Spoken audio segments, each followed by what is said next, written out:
Dan di akhirat yang disebut hasanah akhirat pun adalah kebahagiaan yang mereka ketika mereka masuk ke akhirat. Nah, ala kulli hal, kebahagiaan yang dikejar oleh manusia dalam kehidupannya, berbagai cara mereka gunakan untuk mendapatkan kebahagiaan.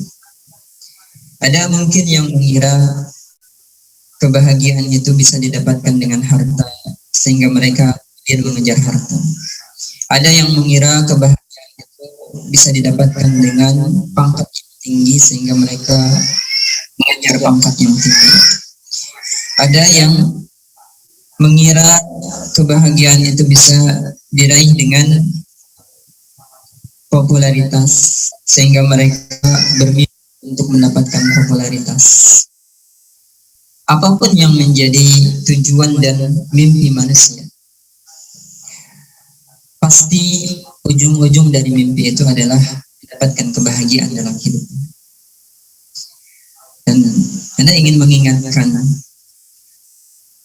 mimpi apapun yang kita kejar, sarana apapun yang kita ingin raih dalam mendapatkan kebahagiaan hidup, tidak akan bisa menyampaikan kita kepada kebahagiaan yang sebenarnya, tidak akan bisa menyampaikan kita kepada hasanah yang sebenarnya, baik dalam kehidupan dunia maupun akhirat, kecuali dengan cara manusia itu betul-betul menghambakan diri kepada Allah Subhanahu wa Ta'ala. Manusia itu betul-betul menjalankan apa yang menjadi petunjuk dari Allah Subhanahu wa Ta'ala. Sehingga kita ingin mengingatkan, ketika kita punya mimpi yang merupakan sarana untuk kita mendapatkan kebahagiaan itu, jangan lupa bahwa mimpi-mimpi kita itu harus merupakan sesuatu yang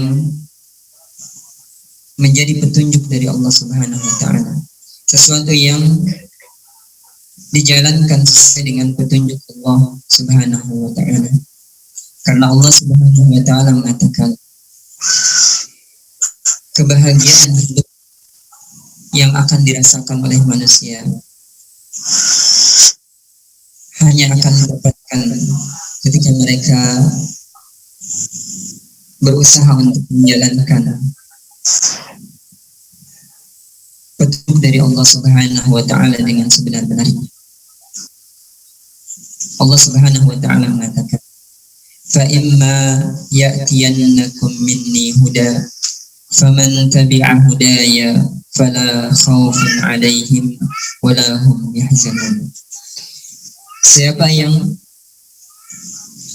ketika datang hidayah dari Allah Subhanahu wa Ta'ala, kemudian ia mengikuti hidayah tersebut, maka dialah orang-orang yang akan dihilangkan darinya rasa takut dan rasa sedih, sehingga akan diganti oleh Allah Subhanahu wa Ta'ala perasaan yang ada dalam hatinya hanya perasaan tenang dan senang, yang merupakan inti dari kebahagiaan hidup yang akan dirasakan oleh manusia. Kita mengaitkan mengejar mimpi dan bahagia. Kita mengaitkan mendapatkan mimpi kita dengan cara bertahajud. Apa hubungannya antara mengejar mimpi, mendapatkan mimpi, baik mimpi dunia maupun mimpi akhirat, dengan tahajud? Ada banyak alasan yang bisa kita jelaskan. Kenapa kebahagiaan manusia, kenapa pencapaian tujuan dan mimpi manusia itu sering dikaitkan dengan tahajud? Ada banyak penjelasan yang bisa kita sampaikan. Namun pada saat ini paling tidak Ana hanya akan menyampaikan beberapa saja. Tergantung nanti waktunya cukup atau enggak. Akan kita sampaikan beberapa hal yang menjadi alasan kenapa kita mengaitkan mimpi kita, mengaitkan pencapaian tujuan mimpi-mimpi kita itu dengan tahajud. Kenapa diberi judul oleh teman-teman, kejarlah mimpi dengan tahajud. Kaitan pertama atau alasan pertama kenapa kita mengaitkan pencapaian mimpi-mimpi kita dengan sholat tahajud. Yang pertama adalah bahwa sholat tahajud itu adalah ciri yang paling identik dari orang-orang yang bertakwa kepada Allah Subhanahu wa Ta'ala. Apa katanya? Bahwa salat tahajud itu adalah ciri yang paling identik dari orang-orang yang bertakwa kepada Allah Subhanahu wa Ta'ala. Sebagaimana Allah Subhanahu wa Ta'ala jelaskan di dalam ayat Al-Quran, itu di dalam surat Adz-Dzariyat. Allah Subhanahu wa Ta'ala mengatakan, innal muttaqina fi jannatin wa 'uyun. Sesungguhnya orang-orang yang bertakwa itu akan ditempatkan oleh Allah Subhanahu wa Ta'ala di surga-surga dan mata air-mata air. Al-khidina ma atahum rabbuhum. Mereka akan diberikan oleh Allah Subhanahu wa Ta'ala, mereka akan menerima pemberian yang istimewa dari Allah Subhanahu wa Ta'ala di dalam surga tersebut. Kenapa mereka bisa ditempatkan oleh Allah di tempat istimewa dan diberikan jamuan istimewa oleh Allah Subhanahu wa Ta'ala seperti itu? Innahum kanu qabla dzalika muhsinin. Sesungguhnya mereka itu, orang-orang bertakwa yang Allah tempatkan di surga itu, kanu qabla dzalika muhsinin. Sebelumnya mereka, ketika hidup di dunia, mereka adalah orang-orang yang berbuat ihsan. Mereka adalah orang-orang yang tergolong sebagai orang-orang muhsinin. Apa kebiasaan mereka? Apa ciri yang paling khas dari mereka orang-orang yang bertakwa yang disebut al-muhsinin? Kanu qalilan minal laili ma yahja'un. Mereka itu ketika hidup di dunia qalilan minal laili ma yahja'un. Kata Allah, sangat sedikit tidurnya. Sangat sedikit mereka tidur di waktu malam. Artinya mereka sering begadang di waktu malam, sering terbangun di waktu malam. Ini ciri khas yang dimiliki atau yang disematkan kepada orang-orang yang bertakwa, yang disebutkan oleh Allah Subhanahu wa Ta'ala. Kanu qalilan minal laili ma yahja'un. Mereka itu orang-orang yang sangat sedikit di waktu malamnya tidur. Sangat sedikit tidur di waktu malamnya. Mereka sering terbangun di waktu malam. Yang maksudnya mereka sering menggunakan waktu-waktu malam mereka untuk beribadah kepada Allah Subhanahu wa Ta'ala. Mereka sering berdiri di waktu malam untuk melakukan salat menghadap Allah Subhanahu wa Ta'ala, yang kita pahami bahwa salat di waktu malam, salat yang dilakukan bukan di waktu malam setelah seseorang tertidur adalah yang disebut dengan salat tahajud. Sehingga sebagaimana yang tadi kita sebutkan bahwa salat tahajud itu adalah ciri khas, ciri yang sangat identik dengan orang-orang yang bertakwa yang disebutkan oleh Allah dalam ayat tadi. Jadi yang pertama, apa alasannya? Kenapa kita mengaitkan pencapaian mimpi-mimpi kita itu dengan sholat tahajud? Karena sholat tahajud itu adalah ciri identik, ciri khas dari orang-orang yang bertakwa. Sebagaimana yang Allah sebutkan dalam surat Ad-Dariyat tadi. Lalu kenapa? Apa hubungannya antara takwa yang ciri khasnya adalah sholat tahajud dengan pencapaian mimpi yang dicapai oleh kita, dengan pengejaran mimpi untuk dicapai oleh kita? Ada satu ayat yang sangat sering kita dengar. Ada satu ayat yang sangat kita kenal, yaitu surat At-Talaq. Allah sebutkan, wa man yattaqillaha yaj'al lahu makhrajan. Siapa yang bertakwa kepada Allah Subhanahu wa taala, maka Allah Subhanahu wa taala akan menjadikan untuknya makhraja, jalan keluar. Allah akan membuat mudah semua urusan.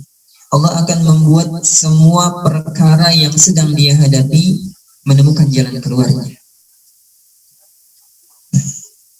Itu yang pertama. Jadi ketika seseorang ingin dimudahkan oleh Allah Subhanahu wa taala untuk mencapai mimpi-mimpinya, ketika seseorang ingin dimudahkan oleh Allah Subhanahu wa taala menemukan jalan keluar dari semua permasalahan kehidupannya, maka satu-satunya jalan yang harus dia lakukan, satu-satunya jaminan dari Allah untuk memberikan jalan keluar atas permasalahan yang sedang dihadapi oleh manusia adalah memperbaiki ketakwaan kepada Allah Subhanahu wa taala, menjadi orang-orang yang bertakwa di hadapan Allah Subhanahu wa taala. Dan untuk menjadi orang yang bertakwa, salah satu amal saleh yang sangat berat yang akan membuat seseorang itu menjadi orang-orang yang bertakwa. Bahkan disebutkan tadi, itu adalah ciri khas dari orang-orang yang bertakwa adalah salat tahajud atau melakukan qiyamul lail. Maka itu kaitan yang pertama. Jadi seseorang ketika melaksanakan salat tahajud, dia menjadi ahli tahajud, maka dia telah memiliki satu sifat khas. Dia telah memiliki satu ciri khas dari orang-orang yang bertakwa yang akan dijanjikan oleh Allah bagi orang-orang yang bertakwa tersebut, makhraja, jalan keluar dari setiap permasalahan yang sedang dihadapinya. Seseorang ketika ingin meraih mimpi, seseorang ketika mengejar cita-citanya, demi Allah tidak akan bisa sampai kepada pencapaiannya, tidak akan mereka bisa mencapai apa yang mereka mimpikan, tidak akan bisa mereka meraih apa yang mereka cita-citakan kecuali dengan dari Allah Subhanahu wa taala, kecuali dengan kemudahan yang Allah berikan kepada mereka. Maka raihlah mimpi-mimpi kita dengan memohon pertolongan kepada Allah Subhanahu wa taala, dengan memohon kepada Allah agar Allah menyampaikan kita kepada cita-cita kita, kepada mimpi kita. Yang salah satu yang harus kita lakukan agar mendapatkan pertolongan Allah, agar mendapatkan kemudahan dari Allah Subhanahu wa taala adalah kita menjadi orang-orang yang bertakwa, yang salah satu ciri khasnya orang-orang yang bertakwa adalah menjalankan salat tahajud atau qiyamul lail. Itu penjelasan pertama kenapa kita mengaitkan pencapaian mimpi dengan salat tahajud. Kemudian yang kedua, kenapa kita mengaitkan pencapaian mimpi-mimpi kita agar kita bisa mudah mencapai mimpi, meraih mimpi kita dengan sholat tahajud. Kenapa kita kaitkan dengan sholat tahajud? Alasan atau penjelasan yang kedua yang mungkin bisa kita sampaikan adalah bahwa pelaksanaan sholat tahajud itu bisa menjadi amal soleh yang pelaksanaannya bertepatan dengan waktu-waktu mustajabah, yang pelaksanaannya bertepatan dengan waktu-waktu diijabahnya doa-doa kita oleh Allah Subhanahu wa Ta'ala. Dan kita tahu salah satu waktu yang disebut waktu mustajabah, waktu yang dekatnya pengabulan doa dari Allah Subhanahu wa Ta'ala di waktu tersebut adalah salah satunya di waktu sepertiga malam terakhir. Kebanyakan sholat tahajud akan bertepatan dengan waktu mustajab tersebut. Kemudian doa yang dipanjatkan di waktu mustajab ditambah dengan dorongan amal soleh yang sangat istimewa di hadapan Allah, pasti tidak akan ditolak oleh Allah Subhanahu wa Ta'ala. Doa yang dipanjatkan kepada Allah, yang didorong dengan amal soleh, yang diwasilahkan oleh amal soleh, itu akan mudah dikabulkan oleh Allah Subhanahu wa Ta'ala. Bagaimana ketika dua hal tadi terkumpul? Kita berdoa kepada Allah di waktu mustajab, yaitu sepertiga malam terakhir, dan kita berdoa kepada Allah didorong, dipelantarai, diawali dengan amal soleh yang sangat istimewa di hadapan Allah Subhanahu wa Ta'ala, yaitu salat malam. Maka pasti yakin tidak ada doa yang akan ditolak oleh Allah di saat itu. Tidak ada doa yang akan ditolak oleh Allah ketika dilakukan setelah salat tahajud dan di waktu sepertiga malam terakhir. Maka untuk kita bisa meraih mimpi kita, untuk kita bisa mengejar mimpi kita, baik mimpi dalam kehidupan dunia maupun akhirat, jadikan sarana tahajud ini sebagai sarana untuk kita bisa mencapai mimpi kita. Karena di saat itulah Allah Subhanahu wa Ta'ala menawarkan kepada manusia, Allah menyeru manusia di sepertiga malam terakhir, siapa yang berdoa kepadaku aku kabulkan, siapa yang meminta sesuatu kepadaku akan aku berikan kepadanya, siapa yang memohon ampun kepadaku atas dosa yang pernah dia lakukan, aku akan ampuni, kata Allah Subhanahu wa Ta'ala. Maka bagaimana akan ada orang yang ditolak doanya di waktu tersebut? Bagaimana akan ada orang yang tidak bisa tercapai cita-citanya ketika dia memohon pertolongan kepada Allah untuk mencapai cita-cita tersebut di waktu-waktu itu? Ditambah dengan pelaksanaan sujud kepada Allah di tengah malam, salat qiyamul lail, tahajud, maka karena seperti itu Allah akan memudahkan kita untuk mencapai mimpi kita. Allah akan memudahkan kita dalam meraih cita-cita yang kita cita-citakan. Baik,